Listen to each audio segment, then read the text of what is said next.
Assalamualaikum warahmatullahi wabarakatuh. Alhamdulillah, wassalatu wassalamu ala rasulillah. Segala puji bagi Allah subhanahu wa ta'ala, juga salawat dan taslim Muhammad sallallahu alaihi wasallam. Masih melanjutkan Umar dan beberapa poin yang berhubungan dengan beliau sebelum membahas masalah meninggal dan mati syahidnya radhiyallahu anhu. Beliau juga punya kisah berhubungan dengan masalah mendidik diri beliau dan juga pemimpin-pemimpin yang biasa beliau atau yang sudah beliau tunjuk. Satu waktu pernah Umar bin Khattab memiliki anak yang bajunya sobek kemudian ditambal. Pada saat ditambal baju tersebut,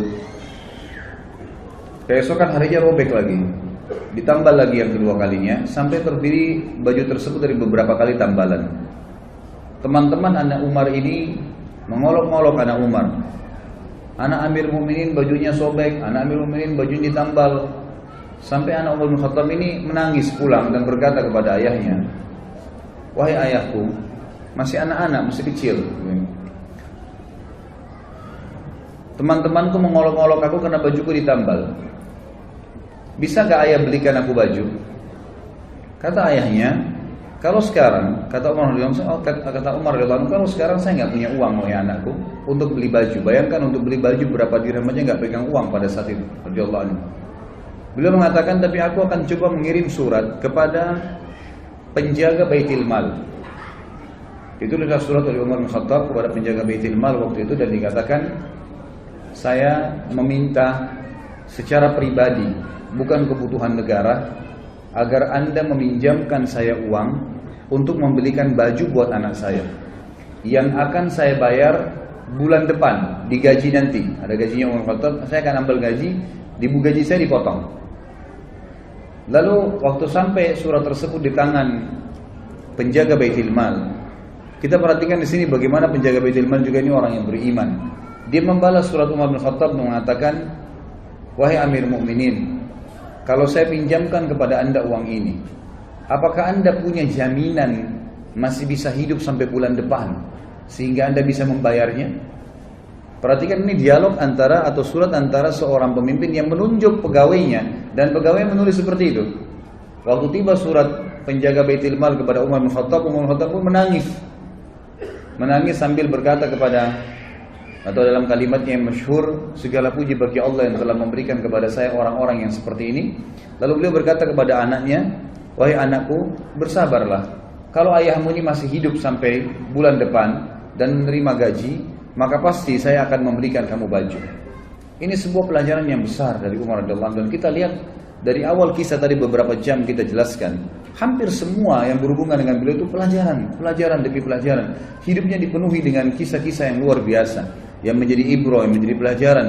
Dan beliau sudah mendahului kita semua dengan kemuliaannya. 1400 tahun lebih sekarang Umar bin Khattab sudah meninggal, kita masih bisa terkesan, kita masih bisa terkesimak, kita bisa mengambil pelajaran dari kejadian-kejadian di zaman beliau.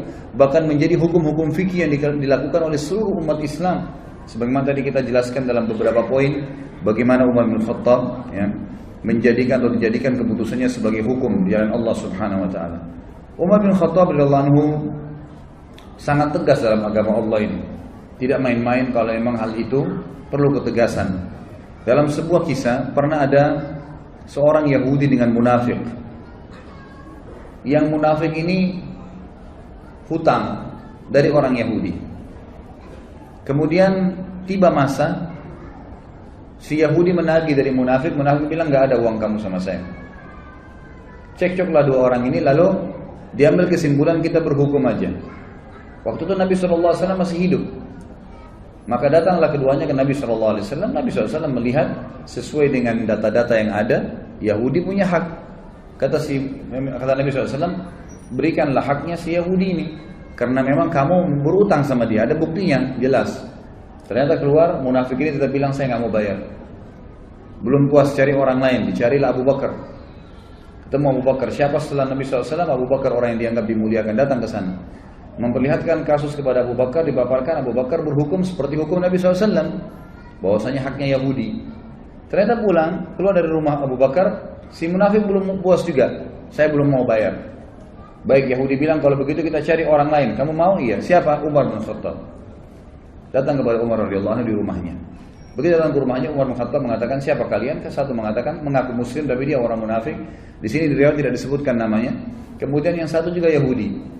Lalu Umar bertanya, ada apa dengan kalian? Dia bilang, ini Yahudi bilang, ini si fulan utang dengan saya tapi nggak mau bayar, dia tidak mau akui.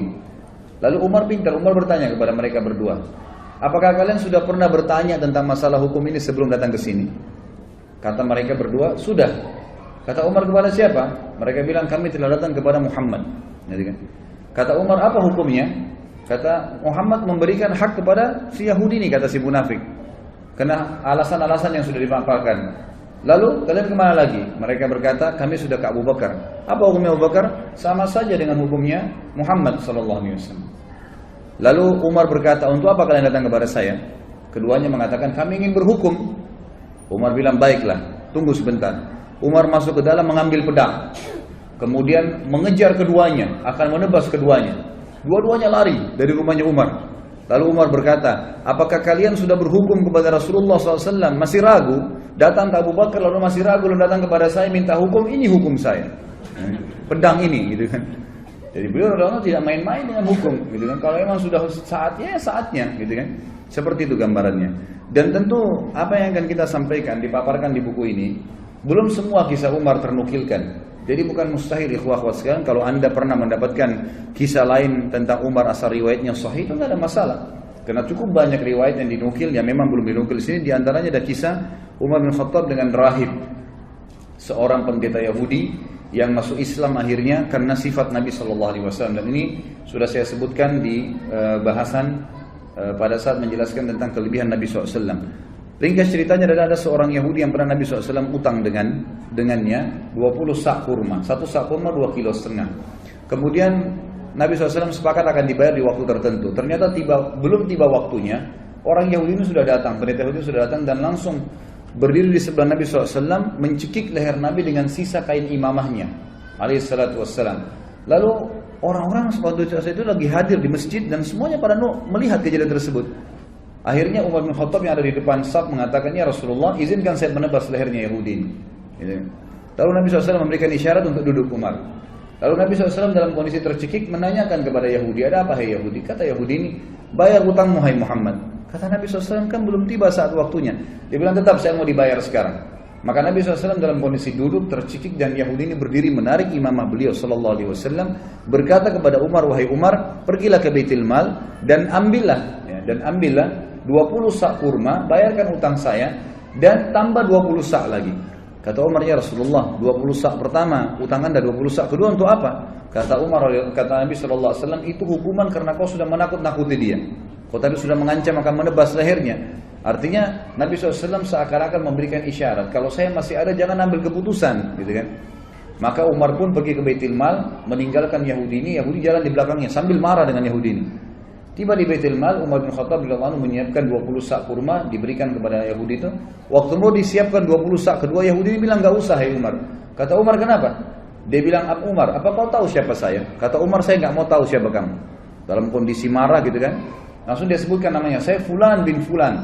Namanya ini kebetulan nama salah satu pendeta Yahudi yang terkenal sudah lama masuk Islam. Kata Umar, saya tanya kamu atas nama Allah, apakah kau dia? Dia bilang, iya. Bukankah kau tahu itu adalah Rasulullah Sallallahu Alaihi Wasallam? Kata dia, ya saya tahu. Lalu kenapa kau lakukan perbuatan tadi sementara kau tahu adalah Nabi Allah? Kata si Yahudi, hai Umar, apa kau kira saya gila? Saya datang ke masjid kalian, mencekik Nabi dan Raja kalian, di hadapan kalian, saya sudah siap mati pada saat itu. Karena saya ingin membuktikan satu hal dari Muhammad yang belum saya temukan padanya. Semua ciri kenabian, Nabi terakhir ada pada diri Muhammad. Semua sudah saya temukan. Fisiknya, tempat tinggalnya, nama-namanya, tinggal ada satu belum. Ghalaba hilmuhu ghadabuh. Emosinya dikalahkan dengan kasih sayangnya.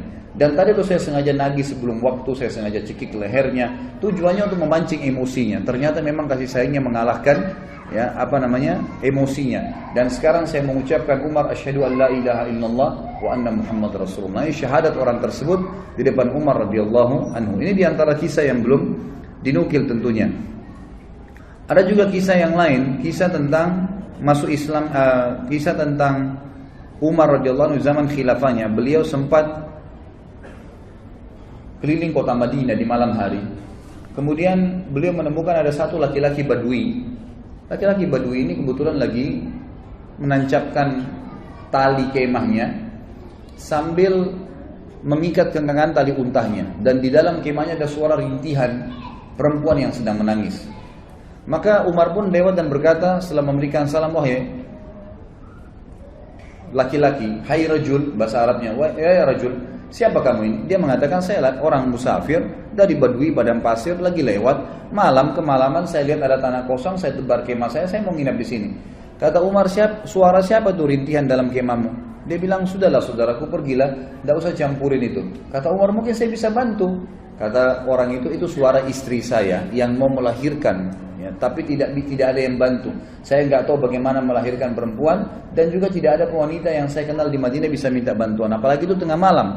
Dan sebagian ulama menukil kisah ini di tahun 23 Hijriah, tahun terakhir Umar radhiyallahu anhu hidup, dan juga ya, pada saat itu tengah malam, di awal malam, dan itu sekitar jam 12 malam gitu kan.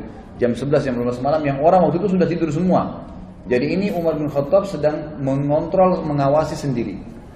Ringkas cerita adalah Umar bin Khattab lalu berkata kepadanya, maukah kau saya datangkan seorang wanita dari Madinah yang bisa membantu istrimu melahirkan? Dia bilang mau.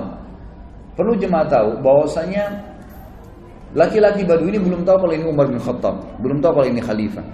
Umar pun radhiyallahu anhu lalu pulang, dia tidak membangunkan ya, penasihat-penasihatnya, atau mungkin dokter, tabib, ya kalau kita zaman dulu dikatakan ya dengan istilah tabib, ya, atau orang yang bisa mengobatin, atau bidan mungkin perempuan yang bisa melahirkan. Tidak, dia pulang ke rumahnya, dia bangunkan istrinya. Yang waktu itu istrinya adalah Ummu Kalthum, anaknya Ali radhiyallahu anhu. Lalu berkata Umar bin Khattab, wahai cucunya Rasulullah, apakah kau mau mendapatkan pahala seorang wanita muslimah yang mau melahirkan malam hari nggak ada yang tolong? Ummu Kalthum radhiyallahu anha juga punya iman yang kuat, anaknya Ali radhiyallahu anhu, cucu Nabi SAW. Dia tidak mengatakan, wahai Amir Mu'minin, carilah wanita Ansar yang bisa melahirkan. Tidak, dia mengatakan dengan jelas dan tegas, tentu saja saya ingin dapat pahalanya. Kata Umar, siapkanlah persiapan, perlengkapanmu untuk melahirkan dan ikut sama saya. Maka jalanlah pada malam itu, saudaraku sekalian, dua orang, raja muslim dan ratunya.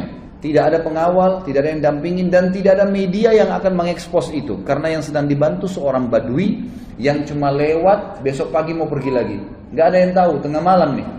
Ya, kita tahu sekarang banyak orang mau melakukan satu perbuatan, kegiatan, kena ada eksposnya. Kemudian bisa mengangkat namanya. Sama sekali enggak. Jalanlah keduanya, tiba di kemah orang Badui tersebut. Ringkas ceritanya, kata Umar bin Khattab kepada istrinya, masuklah ke kemah dan selesaikan tugasmu. Istrinya pun akhirnya membantu wanita tersebut melahirkan. Gak lama kemudian, sementara menunggu tentu Umar bin Khattab ngobrol sama orang Badui ini, dan orang Badui belum tahu kalau Umar bin Khattab, ngobrol-ngobrol aja seperti biasa. Lalu kemudian terdengar suara bayi dari dalam, dan Ummu Kalthum, istri Umar bin Khattab radhiyallahu anhum ajma'in, berkata, ya Amir Mukminin, wahai pemimpin orang yang beriman, gitu ya. Jadi ini hai raja, beritahukan kepada laki-laki di sebelahmu kalau istrinya sudah melahirkan normal. Begitu mendengarkan kalimat Amir Mukminin, si Badui tadi dari tempat duduknya turun ke tanah, ketakutan, lalu berkata, apakah anda Amir Mukminin Umar bin Khattab? Umar bin Khattab mengatakan kepada dia, ala rizkika, tenang aja. Dia bilang, diulangi, apakah anda Amir Mukminin Umar bin Khattab? Kata Umar, iya, saya Amir Mukminin Umar bin Khattab, dan yang membantu tadi melahirkan istrimu itu adalah Ummu Kalthum, anaknya Ali bin Abi Thalib, cucunya Rasulullah SAW. Maka orang ini pun menangis pada saat itu dan berkata, Maha suci Allah yang telah mengaruniakan saya nikmat yang tidak terhingga malam ini, karena saya telah didepani duduk oleh raja ya, muslimin, dan istri saya telah dibantu melahirkan oleh ratu muslimin, dan anak saya disentuh pertama kali dengan kulit cucu Nabi SAW. Kita lihat bagaimana perilaku Umar bin Khattab yang luar biasa, gitu kan? Setiap perilakunya menjadi sebuah pelajaran. Kisah yang lain juga, Umar bin Khattab radhiyallahu anhu pernah satu malam jalan, kemudian menemukan ya, di luar kota Madinah tentunya ini. Ini kisah yang sahih adalah di luar kota Madinah. Kemudian dia lagi jalan dan dia temukan ternyata ada seorang wanita yang sedang duduk. Kemudian di sebelahnya ada 3 orang anak yang sedang menangis. Kemudian Umar bin Khattab pun datang sambil mengatakan, ya, Assalamualaikum wahai pemilik cahaya api itu. Lalu wanita itu menjawab. Setelah itu Umar mengatakan, apakah engkau mengizinkan aku mendekat? Kata wanita itu, mendekatlah tapi dengan sopan. Kalau enggak, pergilah. Kata Umar bin Khattab pada saat mendekat, ada apa? Wahai hamba Allah. Dia bilang, Dan kenapa anak-anakmu menangis? Dia bilang, saya sudah berapa hari nggak makan, anak saya kelaparan, butuh makanan. Terus apa yang kamu masak di panci? Yang saya masak di panci sebuah batu yang saya masukkan supaya anak-anak saya kira saya masak, dan ini sudah 3 hari berjalan. Sementara Amir Mukminin tidak perhatian kepada kami. Dia tidak tahu kalau ini Umar bin Khattab. Lalu Umar pun berkata kepada temannya, kalau tidak salah itu bersama dengan Ubay bin Ka'ab. Mereka berdua lalu menuju ke Baitul Mal, mengambil kebutuhan muslimin, dipikul. Kemudian Umar berkata, angkatlah ke pundakku. Kata Ubay, biar saya yang angkat Amir Mukminin. Kata Umar, angkat ke pundakku sampai 3 kali. Ubay terus mengatakan, biar saya Amir Mukminin. Kata Umar, apa kau ingin memikul dosaku pada hari kiamat?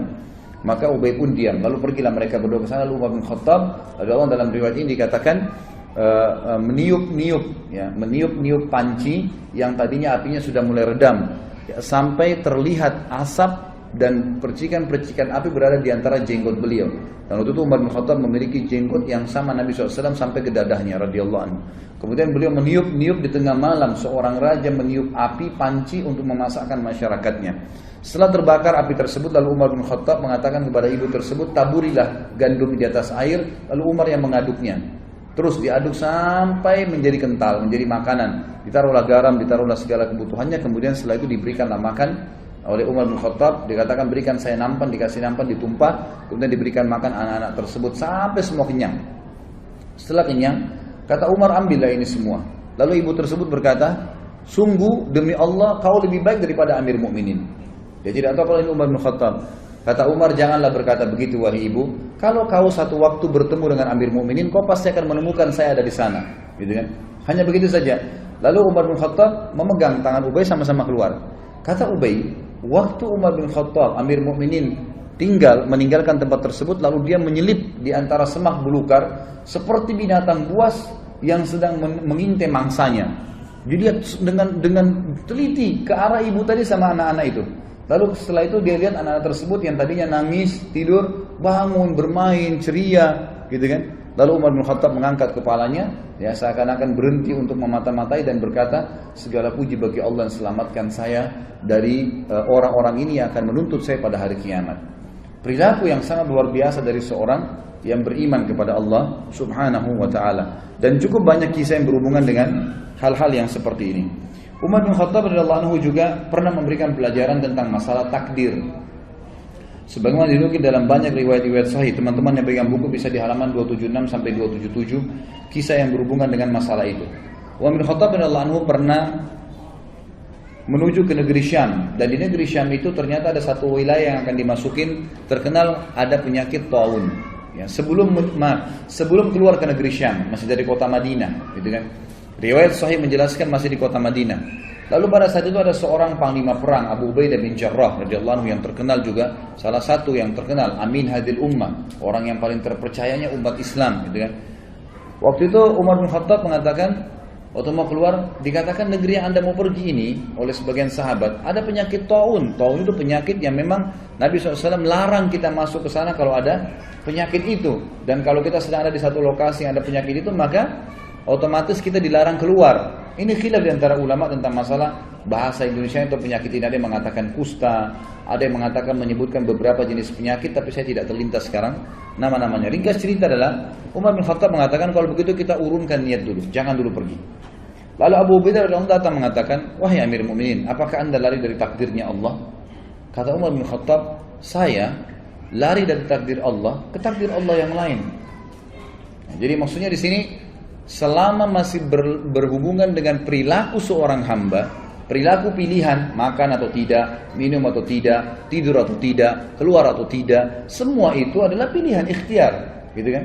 Kalau kita mau keluar ternyata khawatir ada gelap, badai, hujan, panaskah, kita lalu memilih lebih di rumah, berarti kita sedang memilih takdir Allah yang lain. Itu maksud Umar radhiyallahu anhu, kan gitu. Maka Umar mengatakan, saya lari dari takdir Allah kepada takdir Allah yang lain. Lalu Umar berkata, wahai Abu Ubaidah, seandainya yang mengucapkan itu bukan kamu, artinya masa kamu yang bisa mengucapkan seperti itu sementara kamu ini adalah orang yang paling terkenal, gitu kan? Lalu akhirnya Umar bin Khattab pun membiarkan. Dalam riwayat yang lain Abu Ubaidah mengatakan, baiklah saya yang akan pergi ke sana. Maka dia pun berangkat. Umar bin Khattab sempat memeluk Abu Ubaidah, mengetahui ini pasti akhir hidupnya, gitu kan? Pergilah mereka pada saat itu. Ya, dalam riwayat ini, tapi riwayat ini mengatakan Abu Ubaidah nggak jadi keluar, tetap aja di Madinah, dan akhirnya ditunggulah berita. Umar terus menyebarkan berita. Siapa yang punya berita tentang taun, penyakit taun dari Nabi SAW? Abdurrahman ibn Auf, sahabat Nabi yang lain radhiyallahu anhu, sempat waktu itu tersibukkan dengan beberapa kegiatan. Lalu pada saat dengar orang lagi ngumpul bersama Umar bin Khattab, dia pun datang lalu mengatakan, saya memiliki kabar dari Nabi SAW. Ya, dan ini riwayat disebutkan dalam riwayat Bukhari tentang kisah ini. Dia mengatakan, aku mendengarkan Nabi SAW bersabda, idza sami'tum bihi bi ardin fala tuqaddimu alaihi, wa idza waqa'a bi ardin wa antum biha fala takhruju firaran minhu. Jika kalian mendengarkan taun terjadi di satu daerah, maka kalian jangan ke sana. Dan jika kalian bila itu terjadi pada satu kaum, sedangkan kalian berada di dalamnya, maka kalian jangan keluar darinya atau menghindarinya.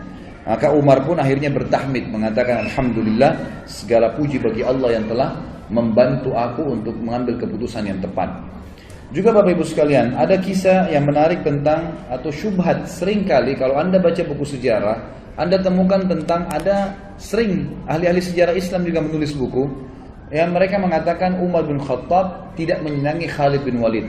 Tidak menyenangi Khalid bin Walid. Terbukti Umar bin Khattab melenserkannya dari jabatannya sebagai pimpinan perang. Penulis buku ingin meluruskan masalah itu. Beliau mengatakan ini pemahaman yang salah. Umar bin Khattab mencopot Khalid bin Walid dari jabatannya bukan karena Umar membencinya.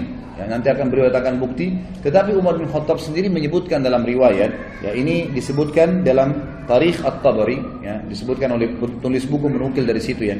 Beliau mengatakan Umar sempat berkata, sesungguhnya aku tidak mencopot Khalid karena kemarahan atau pengkhianatan, tapi orang-orang telah terfitnah olehnya.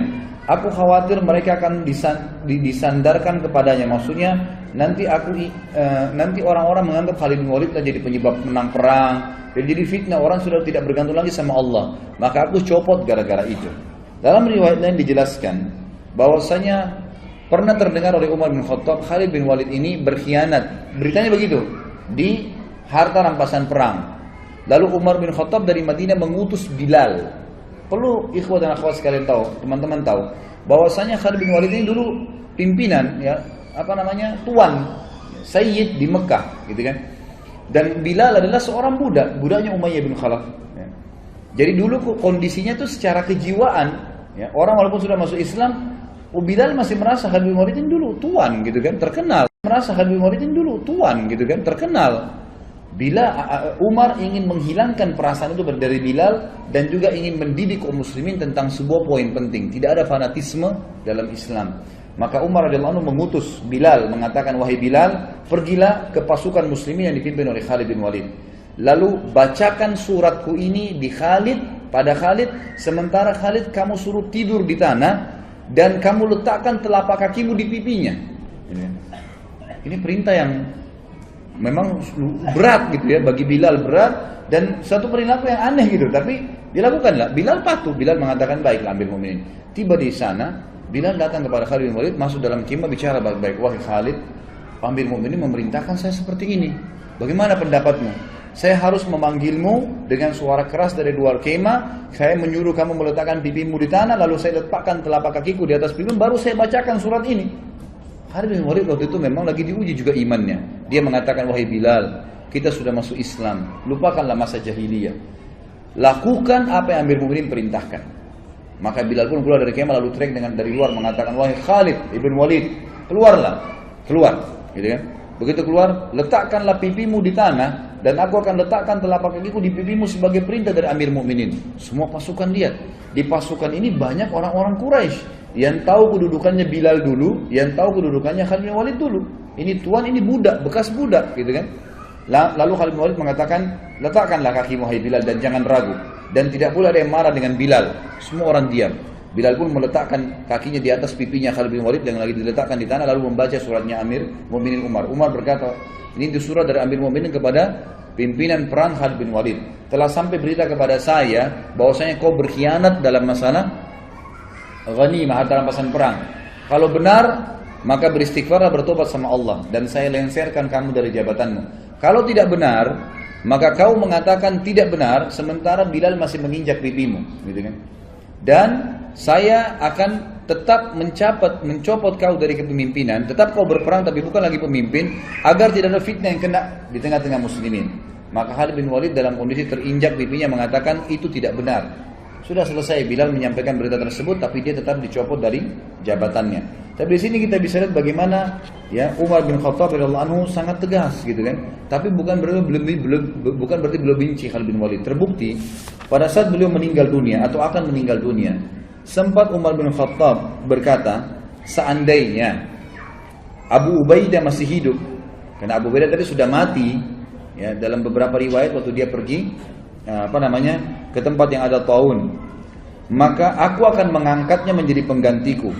Sebab kalau aku ditanya oleh Rabbku hari kiamat, kenapa engkau memilih Abu Ubaidah? Aku akan mengatakan bahwasanya aku mendengar hamba dan kekasihmu Muhammad sallallahu alaihi wasallam bersabda, likulli ummatin amin wa aminu hadhil ummah Abu Ubaidah bin Jarrah. Setiap umat memiliki orang kepercayaan, dan orang kepercayaan umat ini adalah Abu Ubaidah bin Jarrah. Kalau seandainya Khalid bin Walid masih hidup, ini kata Umar bin Khattab, ini saksi bahasan kita, kemudian pasti aku akan mengangkatnya untuk menjadi penerusku. Dan pada saat aku ditanya oleh Allah hari kiamat, oleh Rabbku, kenapa engkau memilih orang ini? Aku akan mengatakan, karena hamba dan kekasihmu Muhammad SAW telah bersabda, Khalid bin Walid saifun min suyufillahi sallahullahu alal musyrikin. Khalid bin Walid adalah salah satu pedang Allah yang Allah henuskan untuk orang-orang musyrik. Sebagaimana disebutkan di dalam, dinukil dari banyak riwayat-riwayat yang sahih. Bagi riwayat ini, kata menurut penulisnya, ini membantah tentang banyaknya isu yang salah tentang pencopotan Khalid bin Walid dari masalah kepemimpinan. Kemudian kita masuk ke masalah bagaimana Baitul Maqdis dibebaskan di zaman Umar bin Khattab. Umar bin Khattab mengutus pasukan ke Baitul Maqdis, ya, kemudian berperang di sana. Ringkas cerita adalah memenangkan peperangan. Lalu penjaga Baitul Maqdis, salah satu pendeta Nasrani waktu itu, tidak mau memberikan kunci kecuali kepada pemimpin muslimin. Maka menyuratlah beberapa pemimpin, ya, yang memimpin perang waktu itu, termasuk Khalid bin Walid waktu itu ada di sana. Ya, kemudian Miqdad dan beberapa sahabat Nabi yang lain disuruhlah, ya, menyurat kepada Amir Mu'minin. Umar bin Khattab waktu terima surat tersebut mengatakan, baiklah kita berangkat. Berangkatlah Umar bin Khattab menuju ke Palestina. Tiba di Palestina, kebetulan Umar bin Khattab waktu ke Palestina itu berdua bersama budaknya. Bukan budak sebenarnya, pelayannya ya. Bersama dengan pelayannya. Umar bin Khattab sepakat sama pelayannya. Selama perjalanan dari Madinah ke Palestina, jauh sekali ini, gitu kan? Perjalanan sebulan. Ya. Kalau sesaat saya di atas unta, sesaat kamu di atas unta. Jadi begitu terus. Dalam waktu tertentu Umar bertukaran tempat sama pelayannya ini. Pas tiba di Palestina, di pintu gerbang Palestina dan ditunggu oleh orang-orang muslimin, tiba gilirannya Umar bin Khattab yang harus narik ke kanannya unta. Hamba sahaya dari belayan itu lagi di atas unta, gitu kan? Maka pada saat itu si pendeta tadi yang Nasrani ini mengatakan kepada orang-orang di situ muslimin, mana raja kalian? Kata mereka, itu yang lagi tarik ke kanannya unta. Siapa yang di atas unta itu? Kata pendetanya, itu pelayannya dia, gitu kan? Lalu kata pendeta ini, orang inilah yang telah disebutkan dalam Injil akan menerima kunci Baitul Maqdis. Ternyata disebutkan dalam Injil, satu waktu nanti akan datang dibebaskan oleh seseorang yang adil dan dia akan bersama dengan pelayannya dan dia akan menarik ke kanan unta pelayannya. Sampai seperti itu. Dan pada saat itu pendeta ini tambah kagum lagi karena 4 orang pimpinan perang Khalid bin Umar bin Khattab waktu itu menyambut Umar dengan baju yang bagus-bagus. Kudanya juga dihiasi dengan bagus. Waktu mereka mendekat mau salaman sama Umar gitu kan, mau turun dari kudanya, Umar bilang jangan turun dulu. Dari mana kalian dapat pakaian-pakaian ini? Kata mereka, kami memakai ini Amir Mu'minin agar musuh-musuh Allah takut. Sama Umar diambil batu dilemparin. Semuanya dilemparin sama Umar, gitu kan? Kata Umar, baru saja Allah bukakan kalian sedikit wilayah, kalian sudah memakai baju-baju yang mewah, buka, disuruh ganti bajunya yang dulu, gitu kan? Sampai akhirnya mereka membuka bajunya. Pendeta itu pun hanya kaget melihat perilaku Umar bin Khattab. Gak ada raja di dunia seperti ini gitu. Nah ini diantara hal yang terjadi di Baitul Maqdis. Dan beliau sempat masuk di Baitul Maqdis. Kemudian beliau menanyakan kepada seorang rahib di situ pada saat itu bernama Ka'ab Al-Ahbar. Ya, dia kemudian menunjukkan, ya, menurut di riwayat ini dikatakan Umar bertanya padanya, di mana menurut riwayat dalam Injil pun, ya, bahwasanya Nabi terakhir Muhammad SAW masuk di Baitul Maqdis dan mereka punya berita itu.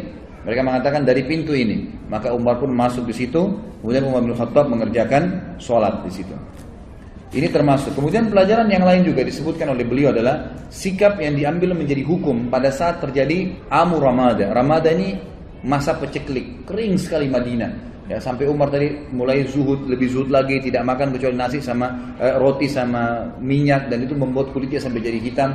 Tapi ada sebuah pelajaran. Waktu itu Umar bin Khattab mengumpulkan masyarakat Madinah, kemudian mengajak mereka sholat istisqa. Pada saat diajak sholat, ini riwayat Bukhari ya, pada saat diajak sholat istisqa, Umar bin Khattab memberikan pelajaran lagi kepada kita semua.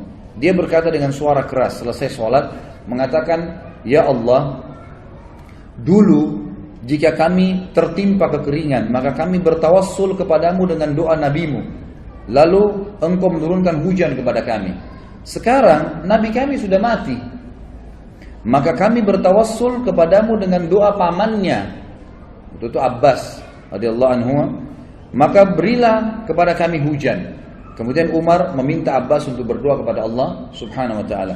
Lalu Abbas pun berkata, ya Allah, sebuah bencana telah menimpa, ya, sebuah bencana tidak menimpa kecuali karena adanya dosa. Ia tidak terangkat kecuali dengan taubat. Orang-orang memintaku menghadap kepadamu karena kedudukanku di sisi nabimu Muhammad SAW. Ini adalah tangan-tangan kami terangkat kepadamu dengan dosa-dosa. Sedangkan ubun-ubun kami kepadamu dengan taubat. Turunkanlah hujan buat kami. Maka tiba-tiba mendung dan turunlah hujan dengan lebat. Tapi ulama mengatakan dari riwayat ini diambil pelajaran besar, bahwasanya ya Umar bin Khattab ingin menitik beratkan tidak boleh lagi bertawassul dengan Nabi SAW sementara beliau sudah mati. Ya, seperti banyak orang sekarang bertawassul gitu kan dengan Nabi SAW. Kalau beliau masih hidup lain, tapi kalau sudah mati orang soleh, Nabi tidak boleh lagi dijadikan sebagai perantara. Allah alam, ini disebutkan dalam riwayat Bukhari dalam kitab Istisqa. Kemudian kita masuk ke masalah bagaimana berpisahnya dengan Umar radhiyallahu anhu, artinya kematian beliau, gitu kan. Ditulis oleh penulis ini dikatakan saatnya untuk berpisah. Ya. Umar bin Khattab sering kali berdoa, disebutkan dalam riwayat Bukhari, beliau selalu mengatakan, Allahumma rzuqni syahadatan fi sabilik, waj'al mauti fi baladi rasulik, sallallahu alaihi wasallam. Beliau mengatakan, ya Allah, karuniakanlah kepadaku syahadah, mati syahid di jalanmu, dan jadikanlah kematianku di negeri Rasulmu. Ya, di Madinah maksudnya. Maka pada saat itu Hafsah berkata, wahai ayahku, bagaimana bisa Allah menyatukan keduanya? Anda ingin mati syahid, tapi mati syahidnya di kota Nabi. Sementara waktu itu Madinah menjadi ibu kota Islam yang sangat kuat, mustahil bisa diserang udah. Pasukan Islam sudah menyebar kemana-mana, Persia sudah runtuh, sebagian besar wilayah Romawi sudah runtuh, jauh sekali orang-orang kalau mau menyerang Madinah. Bukan seperti di zaman Nabi SAW yang masih dekat, orang Mekah, suku-suku Arab masih ada yang belum masuk Islam. Ini sudah habis semuanya gitu kan. Maka Umar mengatakan, ya'ti bihallah insya Allah akan datangkan kalau Allah mau. Ternyata betul, ya, beranjak daripada kisah ini, beranjak daripada doa ini, maka ada sebuah ya, kisah yang harus diketahui, bahwasanya Mughirah ibn Syu'bah radhiyallahu anhu, salah satu waktu itu gubernur yang ditunjuk oleh Umar bin Khattab di Irak, dalam sanad yang sahih, menulis surat kepada Umar bin Khattab mengatakan, wahai Amir Mukminin, saya memiliki seorang budak. Budak ini bernama Abu Lu'lu, gitu, orang Majusi. Orang ini mahir, bisa buat senjata, bisa buat pedang, bisa buat perisai, bisa buat macam-macam. Bahkan dia bisa membuat alat yang untuk mengalirkan air. Orangnya pintar sekali. Izinkanlah dia masuk ke Madinah, wahai Amir Mukminin. Waktu itu Umar bin Khattab tidak pernah mengizinkan orang-orang yang belum masuk Islam itu masuk ke Madinah. Kalau sudah masuk Islam lain. Kalau belum masuk, itu Abu Lu'lu belum masuk Islam, gitu kan? Dimasukkan untuk membantu muslimin agar bermanfaat. Dan Umar bin Khattab menolak awalnya. Kedua, Mughirah bin Syu'bah terus mendesak sampai akhirnya Umar bin Khattab izinkan. Waktu itu Mughirah bin Syu'bah meminta bayaran dari budaknya ini setiap hari kalau nggak salah 100 dirham pembayaran dari hasil kerjanya, gitu kan? Maka dia pun datang, Abu Lu'lu, kepada Umar mengatakan, wahai Amir Mukminin, ini Mughirah menyiksa saya. Banyak yang diminta 100 dirham, padahal 100 dirham kecil untuk hasil dia. Kata Umar, 100 dirham kecil dari pendapatan kamu yang kamu lakukan. Begitu banyak pendapatan yang didapatkan, bisa masuk sampai ribuan dirham dalam sehari. Maka itu kecil sekali. Dia pun akhirnya jengkel dengan Umar bin Khattab dan ini awal masalah. Maka dia pun akhirnya setiap kali ketemu Umar marah, kesannya kayak marah gitu. Ya, kenapa Umar bin Khattab tidak membela dia? Lalu satu waktu Umar lagi lewat dan berkata, apa yang kamu lakukan? Dia mengatakan, saya sedang mempersiapkan sesuatu, wahai Amir Mu'minin, untuk anda yang umat Islam tidak akan lupakan, gitu kan? Orang-orang tidak paham waktu itu. Lalu Umar bin Khattab berkata kepada orang sekitarnya, kayaknya hamba saya ini sedang mengancam saya. Dia berusaha untuk membunuh saya. Akhirnya dia membuat pisau khusus yang sangat kuat dan bermata dua. Dia pun akhirnya pada saat Umar bin Khattab masuk ke masjid, waktu itu menjelang sholat duhur, dan dia pun menyelip masuk di saf, dan baru saja Umar bin Khattab takbir sudah ditusuk oleh Abu Lu'lu'. Begitu ditusuk, orang-orang tidak tahu, terutama di sisi kanan kiri masjid. Tidak ada yang tahu. Yang tahu cuma di belakang ya Umar bin Khattab, dan itu adalah Abu Musa al-Ash'ari radhiyallahu majma'in. Lalu kemudian Umar bin Khattab tertusuk dan sempat terdengar suara mengatakan, Umar mengatakan, aku telah dibunuh oleh anjingnya Majus, maksudnya si Abu Lu'lu' itu. Lalu Umar bin Khattab jatuh dan Abu Musa ya mendekati Umar, lalu Umar memegang tangannya sambil berkata, ya lanjutkanlah sholat wahai Abu Musa, jadi imamlah kamu. Kemudian Abu Lu'lu' ini karena panik dan di sekitar Umar yang di saf-saf yang dekat tahu kalau dia sedang menusuk, maka dia berusaha menusuk semua orang yang di sekitar dia sampai dia melukai 13 orang. Dan 3 orang sempat mati terbunuh bersama Umar, tentunya mati syahid nanti berempat gitu kan. Tapi 3 orang ini mati di masjid, yang 10 orang luka parah gitu. Nah pada saat ada lihat kejadian tersebut, sahabat sudah tahu kalau ini orang membunuh Amir Mu'minin, menusuk, maka dia melemparkan jubahnya ke arah wajahnya sehingga tidak melihat dan dikeroyokin. Pada saat itu dia tahu dia akan mati, lalu dia mengambil pisau tersebut dan menusukkan ke lehernya sendiri. Meninggallah Abu Lu'lu' ini, dalam kisah sahih ini disebutkan. Dan ini yang luar biasanya, semoga Allah berikan hidayah ya. Kita tetap masih mendoakan. Di Iran sekarang ini dibangun sebuah kuburan, dinamakan kuburannya Abu Lu'lu'. Ya, dan dianggap Abu Lu'lu' seorang pahlawan orang-orang Syiah itu karena berhasil membunuh Umar bin Khattab radhiyallahu anhu. Ini luar biasa. Ya, pembunuh Amir Mu'minin yang terkenal dengan kesolehannya, jaminan surga dari Nabi SAW, berapa banyak hadis yang kita sebutkan. Lalu mereka bangga dan pernah saya punya cuplikannya dalam bahasa Arab. Mereka melantunkan bahasa Arab, orang-orang Persia itu mengatakan artinya begini, ya Allah bangkitkanlah kami bersama pejuang Abu Lu'lu' di hari kiamat, naudzubillah. Berarti termasuk bersama-sama di neraka gitu, karena berhasil membunuh Umar yang mereka anggap orang kafir. Ini berbahaya sekali, subhanallah gitu. Jadi begitu kisahnya. Maka Umar pun akhirnya sakit parah pada saat itu. Kisahnya panjang lebar, saya ringkaskan. Umar pun akhirnya sakit parah pada saat itu. Kemudian Umar bin Khattab berkata kepada Abu Musa al-Ash'ari, coba lihat siapa yang menusuk saya. Waktu itu mereka belum tahu, masih simpang siur beritanya gitu kan. Sahabat-sahabat di kiri kanan saf masih mengatakan subhanallah, subhanallah. Mereka nggak tahu karena suara Umar tiba-tiba hilang gitu. Maka pada saat itulah Abu Musa meninjau mengatakan yang membunuh anda adalah budaknya Mughirah bin Syu'bah, Abu Lu'lu'. Maka Umar pun mengatakan semoga Allah membunuhnya. Kata Abu Musa, sudah mati Amir Mu'minin, dia bunuh dirinya sendiri. Lalu kemudian Umar bin Khattab ternyata tusukannya sangat keras. Dari belakang di sisi kanan perut itu saking tajamnya pisau itu dan tebal gitu kan. Sehingga pada saat ditusuk dan memang dia niat membunuh, ditusuk sampai tembus ke depan perutnya Umar radhiyallahu anhu. Jadi lubang dari belakang sampai ke depan. Dan pada saat itu beberapa sahabat dan tabi'in sempat membawakan minuman kepada Umar bin Khattab. Ada yang membawa air kismis, ada yang membawa juga susu unta. Dan pada saat diminum maka keluar dari sisi lubang perutnya.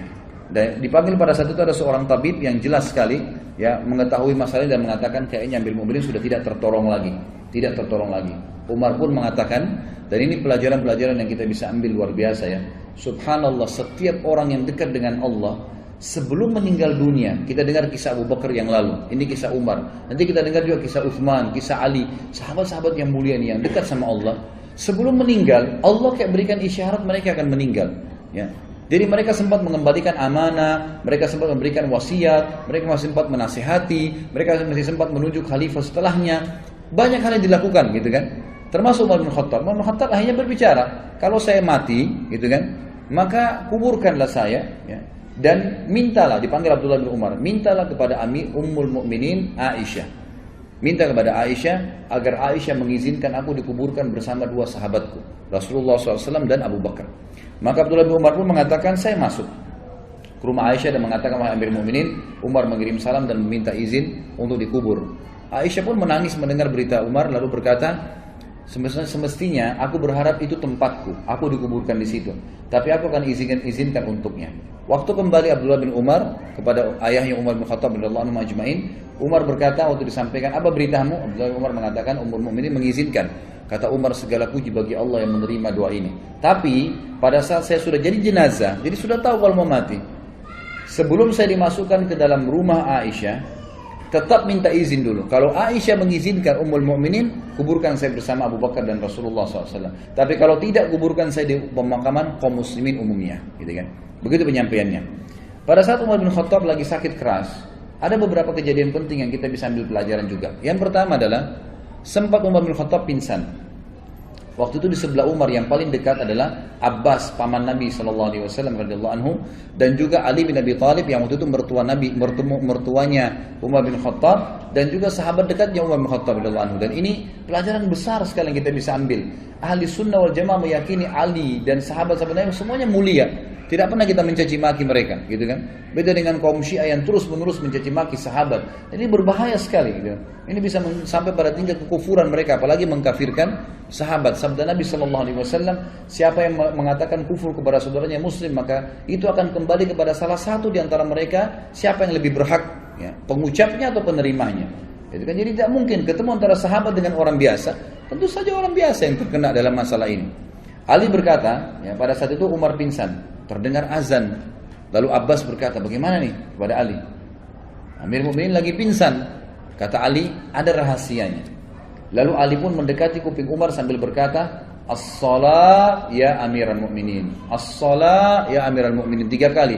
As-salat ya Amiral Mukminin. 3 kali ucapin. Salat wahai Amir Mukminin. 3 kali.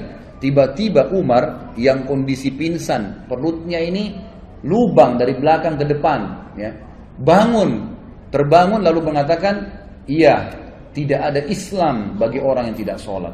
Sholat membangunkan dari pingsan, subhanallah. Ya, kita kadang-kadang hanya kena tidur malam, sudah lama tidurnya, ranjangnya enak, nggak bisa bangun dengan azan, kupingnya dikincingi sama setan, gitu kan. Tapi kalau ini enggak, radhiyallahu anhu, bangun dalam kondisi pingsan bisa bangun hanya dengan mendengar sholat, karena kuatnya imannya. Lalu dalam riwayat lain juga dikatakan Umar bin Khattab sempat tertidur, pingsan, tidak dibangunkan pada saat itu sampai menjelang mau terbit matahari. Lalu Umar bangun. Kata Umar, apakah orang-orang sudah sholat subuh? Kata mereka, sudah Amir Mukminin. Lalu Umar mengatakan, iya, tidak ada ya bagian yang boleh dihormatin, diberikan jabatan di dalam Islam bagi seseorang yang tidak sholat. Nah, maka terjadilah pada saat itu Umar bin Khattab pun sholat subuh sendirian sambil duduk. Ini riwayat yang pertama. Riwayat yang kedua, pada saat beliau sakit keras, maka datanglah orang-orang yang mendoakan, mengatakan Amir Mukminin adalah utusan, adalah pendamping Rasulullah SAW, adalah ini dipuji-pujilah Umar bin Khattab. Selalu menepis, jangan katakan itu, terus begitu. Sampai ada seorang anak laki-laki berkata, wahai Amir Mukminin, bergembiralah dengan berita gembira dari Allah kepadamu, persahabatanmu dengan Rasulullah SAW. Itu sudah satu nilai.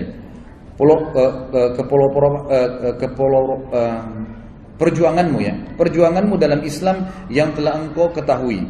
Kemudian engkau memimpin dengan adil, kemudian engkau meraih syahadah, mati syahid sekarang.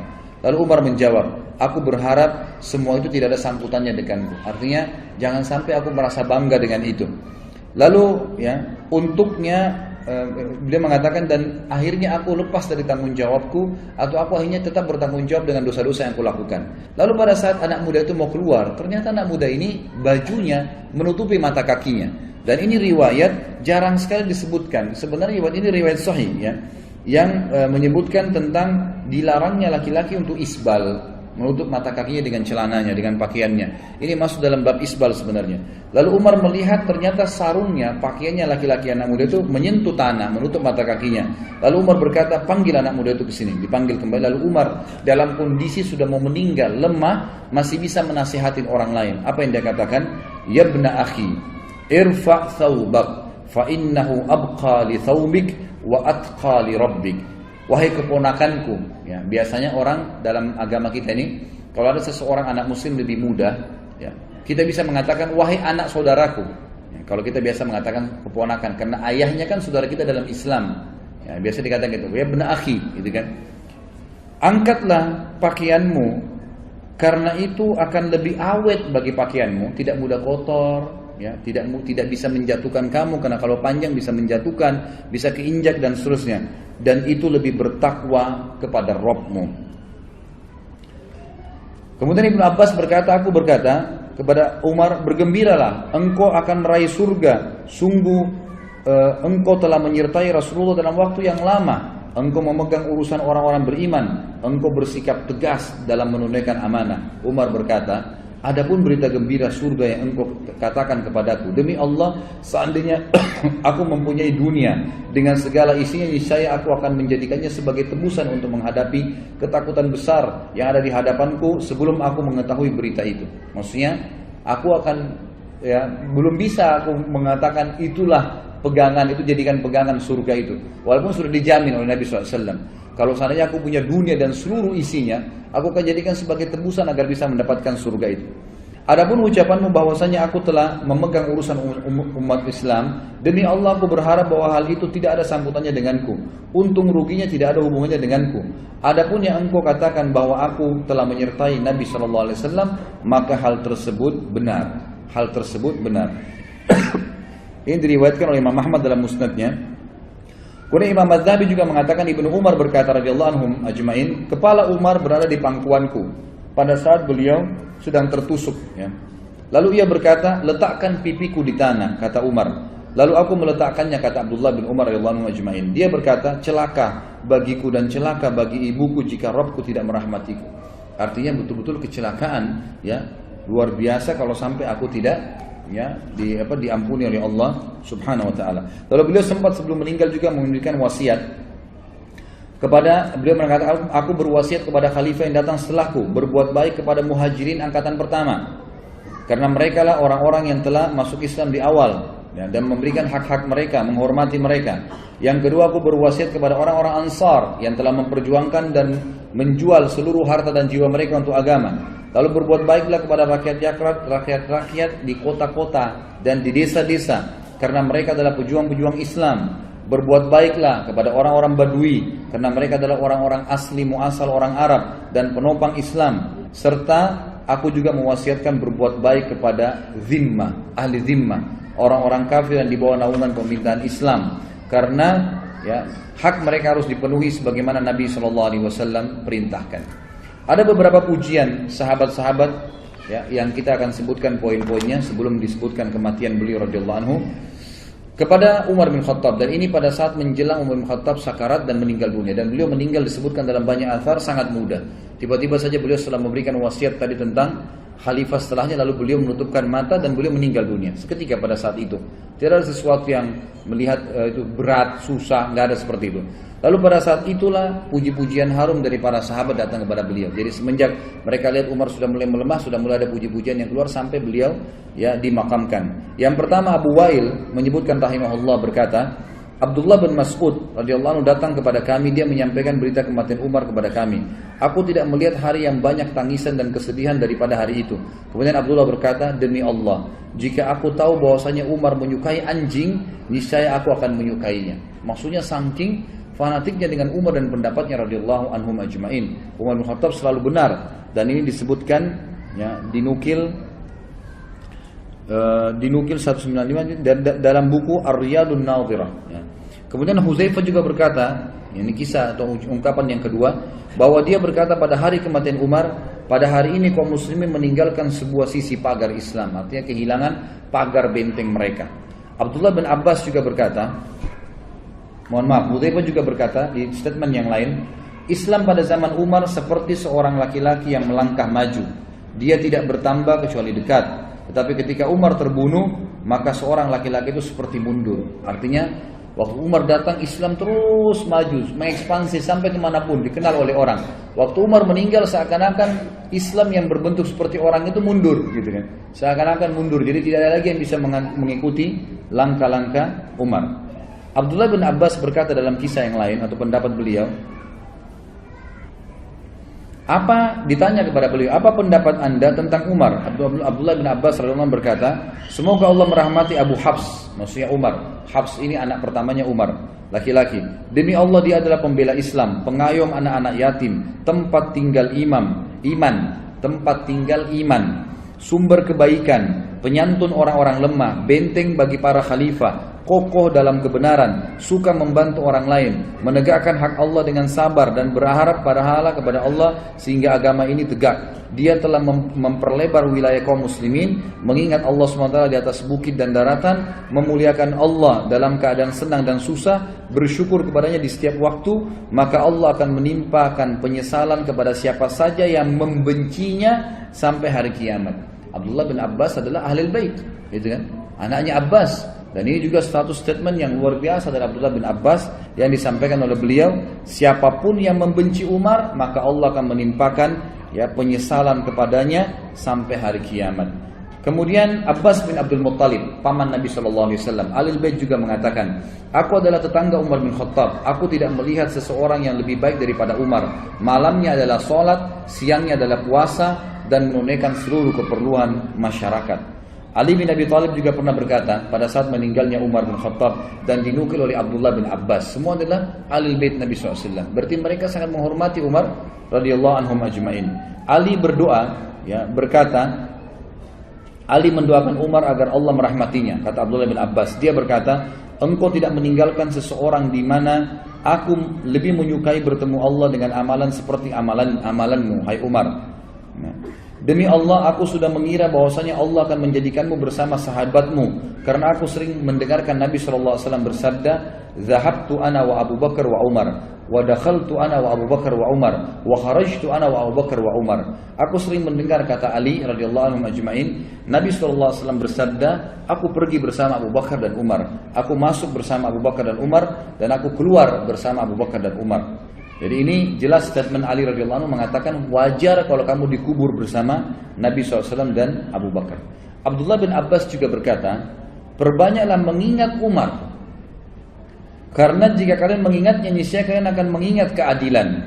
Jika kalian mengingat keadilan, niscaya kalian akan mengingat Allah tabaraka wa ta'ala.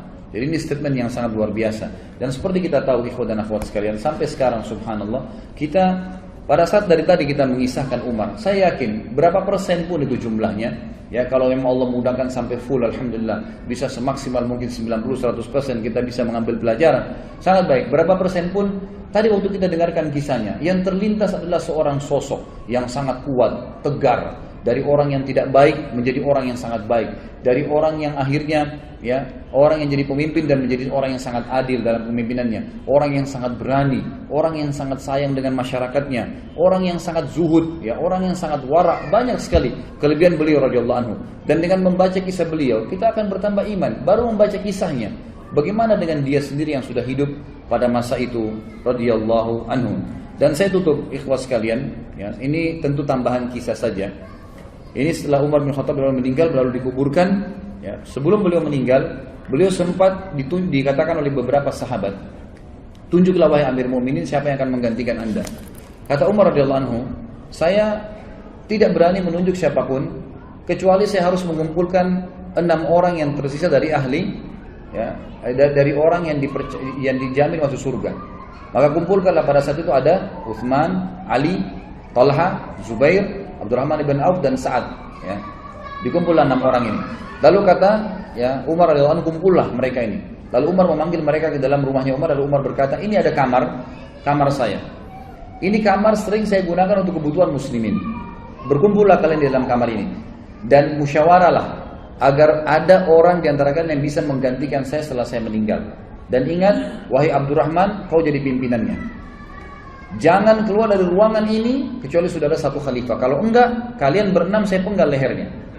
Umar bin Khattab nunggu depan kamar itu dalam kondisi beliau luka parah nih, gitu kan? Lalu masuklah 6 orang itu bermusyawarah di dalam ini subhanallah, ke-6 sahabat ini saling memuji. Yang satu memuji fadilah yang satunya. Rasulullah SAW bersabda tentang kamu begini, tentang kamu begini. Utsman memuji Ali, Ali memuji Talha, Talha memuji Zubair, terus begitu. Sampai hadis-hadis banyak disebutkan tentang fadilah masing-masing. Terakhir terkerucut dari 6 orang, 2 orang, Utsman dan Ali. Dan akhirnya Utsman bin Affan unggul dengan 2 buah hadis. Tentang hadis Allah malaikat malu dengan Utsman, dan juga tentang jaminan Nabi SAW surga kepada Utsman setelah membiayai perang Ushrah. Baik, akhirnya mereka mengatakan Utsman kok tidak bisa mengelak. Utsman pun akhirnya mengatakan baiklah. Keluar dari kamar, Umar tanya, bagaimana keputusan kalian? Kata mereka, kami sudah menunjuk Utsman bin Affan karena kelebihan hadis Nabi SAW tentang dia. Kata Umar, alhamdulillah. Setelah itu Umar pun meninggal dunia. Jadi ini fadilah yang Umar radhiyallahu anhu lakukan. Ada sebuah kisah yang saya tutup dengan kisah ini, sebenarnya tidak berhubungan dengan kematian Umar, tapi saya sempat mendengarkan kisah ini dari salah satu masyayikh, ya, yang beliau sampaikan dalam kasetnya. Saya tambahkan saja. Umar bin Khattab radhiyallahu anhu, beliau sangat senang kalau sudah selesai urusan pemerintahan diurus, beliau sering duduk di masjid dan menunggu kalau ada orang yang mengeluh lagi, atau beliau mendengarkan kisah-kisah unik. Satu waktu ada orang yang datang, dan ini kisah membuat Umar bin Khattab menangis dan tersentuh secara imaniyah. Dan ini juga syekh yang menyampaikan sampai menangis. Saya lihat cuplikan itu, beliau menangis mendengar kisah ini, sambil berdoa kepada Allah seperti doanya laki-laki yang akan diceritakan dalam kisah ini. Umar bin Khattab sering kali duduk atau menunggu orang, lalu kemudian dia punya seseorang yang selalu mendampingi dia. Ini tidak disebutkan dalam kisah ini siapa dia. Biasanya Utsman bin Affan atau Abdurrahman bin Auf atau Abdullah bin Abbas. Tiga sahabat ini sering mendampingi Umar radhiyallahu anhu di samping kanan atau kirinya. Lalu masuklah dua orang dalam masjid waktu itu, kembar, persis sama, bajunya sama, ya. Semua penampilannya sama, rambutnya, alisnya, kulitnya, tinggi badannya, paras wajah, poster tubuh sama semua, nggak ada bedanya. Seperti orang kembar gitu. Tapi kembarnya ini luar biasa uniknya gitu. Semua sama. Lalu Umar bertanya kepada orang di sebelahnya, siapa orang ini, dua orang itu? Yang di sebelahnya bilang kepada Umar, itu Amir Mukminin, ayah sama anaknya. Umar kaget. Umar mengatakan, ayah sama anaknya, seperti seakan-akan saudara kembar. Jadi hampir sama, rambutnya sama-sama. Dia masih hitam, masih muda rambutnya si ayah ini gitu. Kondisi fisiknya masih sama dengan anaknya. Lalu Umar yang angkat suara mengatakan, ajaban ma ra'aitul yaum, sungguh mengagumkan apa yang saya lihat hari ini. Lalu mengarahkan pandangan beliau ke ayahnya si anak tadi yang Anda jalan di depan. Lalu ayahnya mengatakan, wahai Amir Mukminin, kalau Anda mendengar kisah anak saya ini, dia lahir dari rahim ibunya, sementara ibunya di kuburan, Anda lebih kaget. Kata Umar, anak ini lahir di kuburan dari ibunya yang sudah mati. Kata ayahnya, iya Amir Mukminin, begini ceritanya. Umar bilang, ceritakan saya rahimakallah, semoga Allah merahmatimu. Dia bilang, begini cerita Amir Mukminin, saya waktu ibunya anak ini masih hidup di Madinah, masyarakat Madinah, orang-orang dari Ansar ini. Dia bilang, saya waktu ibunya masih hidup anak ini, sempat waktu hamil pertama, anaknya cuma satu, lagi hamil 3 bulan, ya. Saya kemudian punya hajat, ingin keluar dari kota Madinah, ingin pergi. Dan zaman dulu orang kalau mengadakan perjalanan jemaah sekalian itu menganggap dirinya sudah bisa kembali, bisa enggak. Karena kalau perjalanan bisa dirampok tengah jalan, bisa mati, bisa enggak kembali. Sekarang masih ada, mungkin bisa beli tiket pulang pergi, atau kalau meninggal ada informasi yang sampai ke keluarganya. Zaman dulu enggak. Maka orang kalau sudah pamit mau pergi jihad, mau pergi bisnis, maka itu dianggap oleh keluarganya sudah meninggal. Dia bilang, istri saya pun melarang saya, meminta jangan pergi, ya. Padahal ini saya sudah harus pergi. Maka saya pun mengetahui kalau istri saya ragu karena masalah anaknya. Lalu saya memegang perut istri saya sambil mengatakan, ya Allah, saya mengamanahkan anakku yang ada di rahim atau di perut istriku ini, jagalah ya Allah. Lalu dia bilang, saya pun pergi.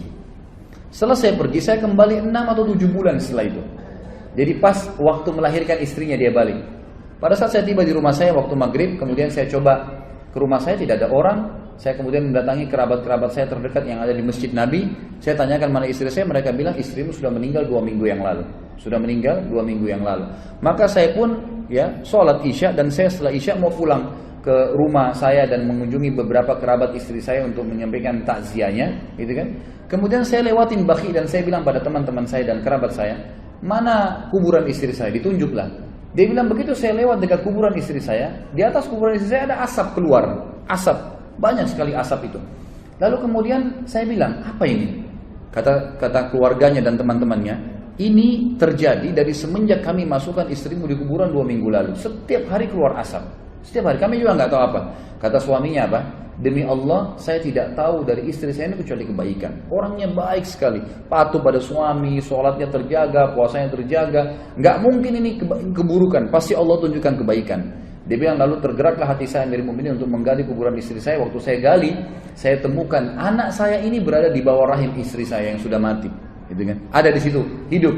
Dan terdengar suara, dia bilang, saya tidak tahu dari mana yang berbunyi, wahai fulan, dipanggil namanya orang ini, wahai fulan, ambillah anakmu yang kau telah jadikan amanah di tangan Allah Subhanahu wa taala. Sampai Amir Mukminin menangis, Umar dan orang ini menangis sambil berkata, wahai Amir Mukminin, demi Allah, saya sangat yakin kalau seandainya waktu itu saya juga memegang pundak istri saya dan saya katakan, ya Allah, saya amanahkan istri saya. Saya pegang tembok rumah saya dan saya katakan, saya amanahkan tembok rumah ini, ya Allah, maka saya yakin istri saya masih Allah panjangkan umurnya. Tapi ya Amir Mukminin, saya cuma mendoakan anak saya dan inilah anak saya yang Anda anggap unik tadi itu. Maka ini pelajaran juga besar.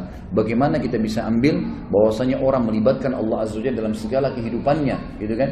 Nah, ini sangat bermanfaat. Selalu berdoa, ya Allah, saya mengamanahkan istri saya, anak saya, diri saya, harta saya, ilmu saya, apa yang saya miliki kepadamu ya Allah. Maka Allah SWT akan menjaganya dengan izin Allah Subhanahu wa taala. Mudah-mudahan apa yang kita bahas tentang Umar Al-Faruq radhiyallahu anhu ini bermanfaat buat kita, dan Allah memberkahi majlis kita ini, dan Allah Subhanahu wa taala menjadikannya sebagai tambahan di dalam timbangan amal kita.